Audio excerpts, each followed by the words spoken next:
오늘의 헤드라인 뉴스입니다. 오는 8일 삼성전자의 잠정 실적 발표를 시작으로 4분기 기업 실적 발표가 잇따릅니다. 중국 정부가 처음으로 해외 기업의 담합 행위에 대해 처벌에 나섰습니다.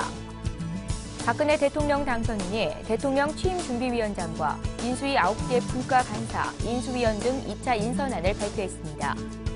대기업들의 몸집 줄이기가 이어지고 있습니다. 시청자 여러분 안녕하십니까? 생경제 현장의 최현정입니다.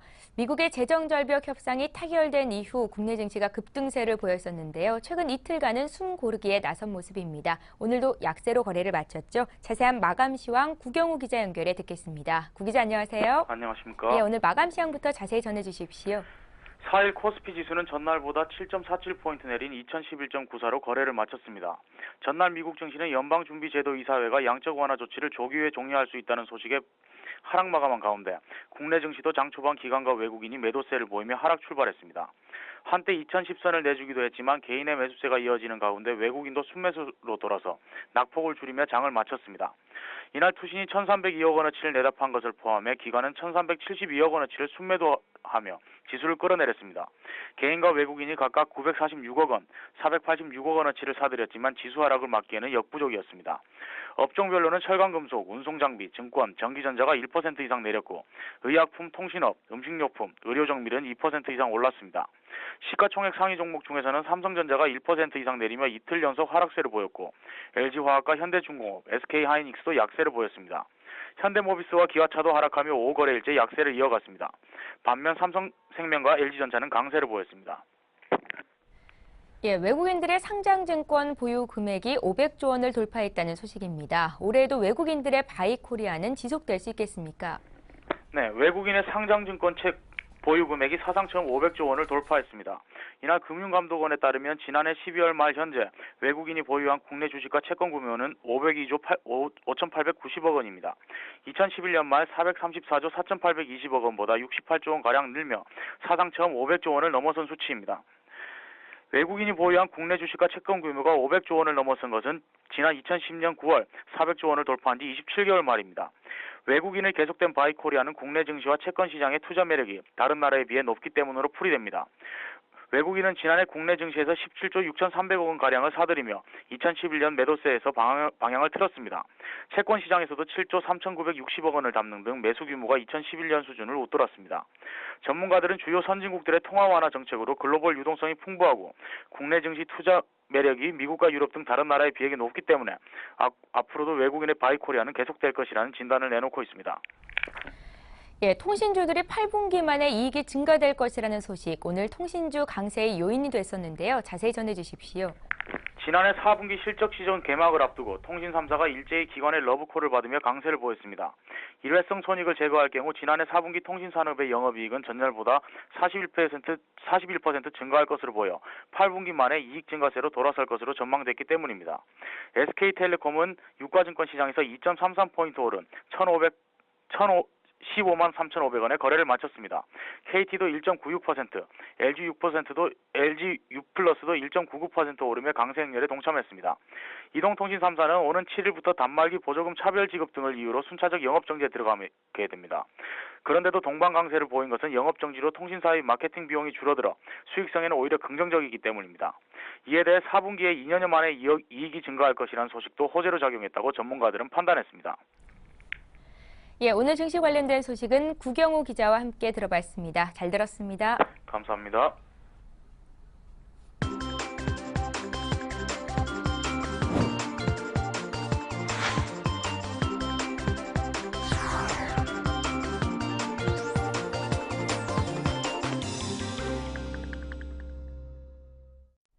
오늘의 주요 뉴스입니다.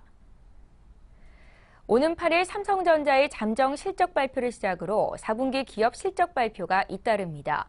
상장사들의 4분기 영업이익 전망치가 갈수록 조정되고 있어 어닝 쇼크가 우려됩니다. FN가이드에 따르면 증권사 3곳 이상이 전망치를 제시한 상장사 116곳의 영업이익 추정치는 지난달 초 26조 8,700억 원에서 현재 26조 5,700억 원으로 1.13% 내려갔습니다. 실적 하향 조정폭이 가장 큰 업종은 한국전력 등 유틸리티로 영업이익 전망치가 한 달 전보다 40% 가까이 내려갔습니다. 이는 전기료 등 공공요금이 원가에 훨씬 못 미치는 상황에서 겨울철 사용량이 확대됐기 때문으로 풀이됩니다. 이 외에 소재, 통신 서비스, 필수 소비재 업종도 이익 전망치가 빠르게 하강하고 있습니다. 한편 이 가운데 삼성전자는 지난 분기에도 5분기 연속 사상 최대 실적을 올릴 것으로 기대를 모으고 있습니다. 삼성전자는 4분기 영업이익 추정치가 지난해 같은 기간보다 60% 증가한 8조 4천억 원으로 3분기에 이어 또다시 사상 최대 실적을 경신할 전망입니다. 중국 정부가 처음으로 해외 기업의 담합 행위에 대해 처벌에 나섰습니다. 중국 현지 언론에 따르면 중국 정부가 삼성 디스플레이, LG 디스플레이를 비롯한 6개 한국, 대만 LCD 패널 생산 기업에 600억 원의 담합 과징금을 부과했습니다. 한국 기업으로는 삼성 디스플레이가 약 170억 원, LG 디스플레이가 200억 원의 과징금을 부과받았습니다. 대만 기업 4곳도 과징금을 부과받았습니다. 반독점 당국인 국가발전개혁위원회는 한국과 대만의 6개 기업이 2001에서 2006년 정보 교류 명목으로 53차례 회동해 가격을 담합했다고 판정했습니다. 박근혜 대통령 당선인이 대통령 취임준비위원장과 인수위 9개 분과 간사, 인수위원 등 2차 인선안을 발표했습니다. 대통령 취임준비위원장에는 새누리당 최고위원을 지낸 김진선 평창 동계올림픽 조직위원장이 발탁됐습니다. 인수위 총괄관사 역할을 맡는 국정기획조정분과 간사에는 유민봉 성균관대 교수가 임명됐습니다. 이 밖에 분과별 간사로는 정무분과 박효종 서울대 교수, 외교국방, 통일분과 김장수 전 의원, 경제 1, 2분과 유성걸, 이현재 의원, 법질서 사회안전분과 이혜진 동아대 교수, 고용복지분과 최성재 서울대 명예교수, 여성문화분과 모철민 예술의 전당 사장 등이 임명됐습니다. 대기업들의 몸집 줄이기가 이어지고 있습니다. 공정거래위원회는 작년 12월 말 대기업 집단 62곳의 소속 회사 수가 1,791개로 11월 말 대비 11개 감소했다고 밝혔습니다. 대기업 계열사로 편입된 회사는 18개, 계열사에서 제외된 회사는 29개였습니다. 지난해 하반기 대기업 집단 소속사는 총 60개가 감소했습니다. 이에 따라 지난해 4월 2012년 이후 처음으로 계열사 수가 1,800개를 밑돌았습니다. 공정위 관계자는 경기 침체 장기화에 대비해 대기업 집단이 몸집 줄이기에 나선 것으로 보인다고 말했습니다. 또 경제 민주화 영향으로 대기업들이 계열사 늘리기에 부담을 느낀 것으로 분석됩니다. 지난해 외국인들이 25조 원가량의 주식과 채권을 사들이면서 상장증권 보유액이 사상 처음으로 500조 원을 돌파했습니다. 금융감독원에 따르면 외국인들은 작년 12월 말 현재 상장 주식 411조 6천억 원, 상장 채권 91조 원 등 총 502조 6천억 원의 상장증권을 보유한 것으로 나타났습니다. 외국인의 상장증권 보유액은 2010년 9월 400조 원을 넘어선 후 2년 3개월 만에 500조 원을 돌파했습니다. 외국인들은 작년 한 해 국내 주식시장에서 17조 6천억 원을, 채권시장에서는 7조 4천억 원을 순매수했습니다. 작년 말 현재 외국인의 주식 보유 규모는 전체 시가총액의 32.2%로 전년 말보다 1.8%포인트 올랐습니다. 작년 말 외국인 채권 보유액은 월말 잔고 기준으로 사상 최대인 91조 원으로 전체 상장 채권의 7.0% 수준이었습니다. 미국의 네로라 하는 경제 전문가들이 재정 절벽 합의와 전례 없는 연방 준비제도의 공격적인 기조에 새해를 맞아 잇따라 강도 높은 쓴소리를 내고 있습니다. 경고는 재정 합의가 미봉책으로 곧 또 다른 위기에 봉착할 것이라는 점과 연준의 대대적인 돈풀기로 물가 절벽에 봉착할 수 있을 것이란 쪽에 초점이 맞춰졌습니다. 또 연준 내부에서도 이딴 양적 완화에 대한 논란이 거세지는 것으로 나타났습니다. 루비니 뉴욕대 교수는 미국이 2개월 안에 또 다른 재정 위기에 봉착할 수 있다고 경고했습니다. 루비니 교수는 재정절벽 합의는 채무를 일시적으로 밀어놓은 것에 불과하다면서 차입 상한 증액이라는 심각한 문제에 다시 직면했다고 강조했습니다. 마틴 펠트슈타인 하버드대 교수는 월스트리트 저널 기고문에서 연방준비위원회의 공격적인 양적 완화 정책은 잘못됐다며 궁극적인 인플레가 심화될 것이라고 경고했습니다. 새해 벽두부터 환율 하락세가 심상치 않게 나타나고 있는데요. 오늘 관련된 내용은 서울경제신문 윤경환 기자 연결해 듣겠습니다. 윤 기자 안녕하세요. 예, 안녕하세요. 예, 원화 강세가 계속해서 이어지고 있는데요. 어떤 상황입니까? 예, 네, 그렇습니다. 연초부터 급격한 환율 하락이 나타나고 있습니다. 4일 서울 외환시장에서 원달러 환율은 전날보다 2.1원 상승한 1,063.6원에 마감했습니다. 8일 만에 상승했지만 하락 추세는 여전합니다. 시장 관계자들과 전문가들은 새해 초에 이 같은 급격한 환율 하락세가 저환율 시대가 본격적으로 열리는 서곡으로 인식하고 있습니다. 미국, 일본 등 선진국의 경쟁적인 양적 완화에다 기록적인 경상수지 흑자로 달러가 넘치는 상황이 당분간 지속될 수밖에 없기 때문인데요. 일각에선 올해 원달러 환율이 1,000원이 깨지고 세 자릿수까지 내려갈 수 있다는 전망까지 나옵니다. 문제는 시장의 흐름이 국가 경제 전체에 미치는 파장이 예상보다 커질 수 있다는 점인데요. 당장 현재 시장 흐름은 과거 원화 강세가 두드러지던 시기와 다른 양상을 보이고 있습니다.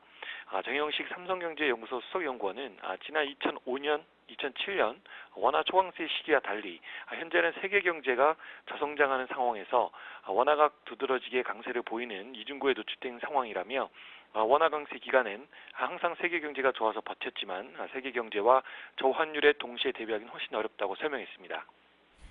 예, 환율 하락에 따른 피해가 클 수밖에 없을 것 같은데요. 특히나 수출 기업들이 문제일 것 같습니다. 어떻습니까?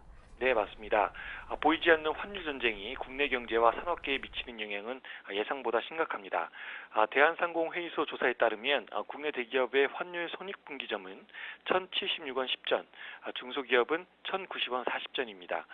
지난해 이미 손익분기점을 지난 셈인데요. 무역공사에 따르면 대기업은 1,059원, 중소기업은 1,102원으로 이미 환차손이 상당 부분 진행됐습니다. 원달러 환율이 100원 하락할 경우 삼성전자는 연간 영업이익이 3조 원 감소하고 현대자동차는 매출이 2조 원 줄어드는 것으로 파악됐습니다. 지난해 5월 연중 최고점과 비교해 이미 원달러 환율이 110원 이상 하락한 점을 감안하면 이 수치는 이미 현실화된 지가 오래입니다. 예, 문제는 엔화 가치가 낮아지고 있다는 데 있을 것 같습니다. 어떻습니까? 네, 원달러 환율도 문제지만 엔화 약세에 따른 피해는 더욱 큽니다.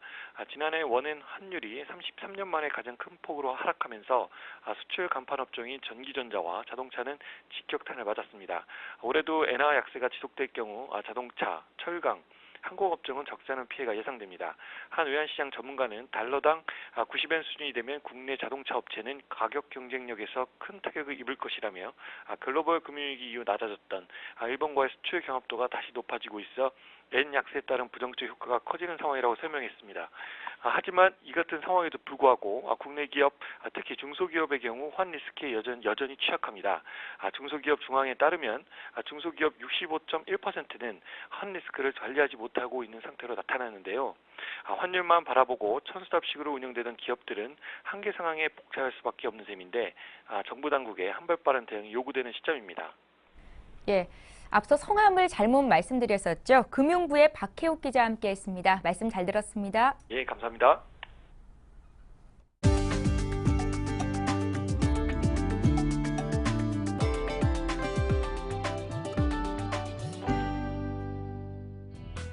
애플이 아이폰 5를 출시한 이후에도 삼성전자가 미국 휴대전화 시장에서 1위 자리를 지켰습니다. 미국의 시장조사 업체 컴스코어에 따르면 삼성전자는 지난해 9월부터 11월 미국 내 휴대전화 시장 점유율이 26.9%를 차지하며 1위에 올랐습니다. 이는 6월부터 8월 시장 점유율보다 1.2%포인트 높은 수치입니다. 아이폰 5를 내놓은 애플의 9월부터 11월 시장 점유율은 18.5%로 이전 석 달보다 1.4%포인트 올라섰지만 삼성과의 격차는 거의 줄어들지 않았습니다. LG전자는 17.5%로 3위 자리에 올랐고 모토로라와 HTC 순이었습니다. 르노 삼성자동차는 올해부터 의무로 반영해야 할 신연비 인증에서 뉴 SM5 플래티넘과 뉴 SM3가 국내 완성차 동급 모델 중 최고의 연비 효율을 나타냈다고 밝혔습니다. 뉴 SM5 플래티넘은 신연비 인증에서 국내 가솔린 2000cc급 중형차 중 최고 연비 효율인 리터당 12.6km의 연비를 기록했습니다. 작년 8월 출시한 유 SM3의 연비도 리터당 15km로 준중형 승용차 가운데 최고 연비를 나타냈습니다. 르노 삼성차는 이번 신연비 인증에서 동급 최고 수준을 달성할 수 있었던 가장 큰 요인으로는 변속기에 있다고 설명했습니다. 세계 최대 가전 전시회인 CS 2013이 미국 가전협회 주최로 8일부터 나흘 동안 미국 라스베거스에서 열립니다. 올해 행사에는 삼성전자와 LG전자를 비롯해 퀄컴과 소니, 파나소닉 등 전자업체와 현대차와 아우디 등 자동차 업체 등 3천여 업체가 참가할 예정입니다. 특히 이번 전시회에서 삼성전자와 LG전자가 TV 시장의 주도권을 두고 한판 대결을 벌이는 TV 전쟁에 관심이 쏠립니다. 삼성전자는 110인치 울트라 HD TV와 차세대 스마트 TV F 시리즈 등을 전시할 예정이며 LG전자는 올레드 TV와 울트라 HD TV를 선보일 예정입니다. 트위터가 올해 중에 기업 공개에 나설 것으로 전망된다고 미국 경제 전문지 포브스 인터넷판이 보도했습니다. 트위터는 기업 공개를 위해 소셜게임 업체 진가의 마이크 쿱터를 CFO로 새로 선임하고 광고 트윗을 개발하는 등 수익 모델을 개발하며 기업 공개 준비 중인 것으로 알려졌습니다. 트위터의 가치는 현재 비상장 주식 거래 시장에서 110억 달러, 우리 돈으로 11조 7천억 원 정도로 추정되고 있습니다.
오늘 센 경제 현장은 여기까지입니다. 저희는 다음 주 월요일 이 시간에 다시 찾아뵙겠습니다. 시청해주신 여러분 고맙습니다.